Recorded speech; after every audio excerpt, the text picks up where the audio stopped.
మా తండ్రి నన్ను తీసుకుని అక్కడికి వెళ్ళేవరికి ఆయన ఆశ్రమంలో ప్రార్థన చేసి బయటకు వచ్చి, అమ్మ దేవుడు ఈ బిడ్డని సేవ కావాలని అడుగుతున్నాడు, మీరు ఇస్తామంటేనేమో ఆశ్రమం లోపలికి రండి, లేకపోతే వెళ్ళిపోండి, ఆ బిడ్డ చనిపోతాడని చెప్పి.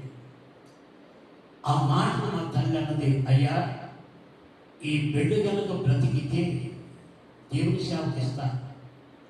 ఎందుకనదో తెలుసా, 3 ఆడబిడ్డల తర్వాత నేను పుట్టాను, అందుకని మగబిడ్డ బతకాలని ఆమె కోరిక, మగబిడ్డ కావాలి అని.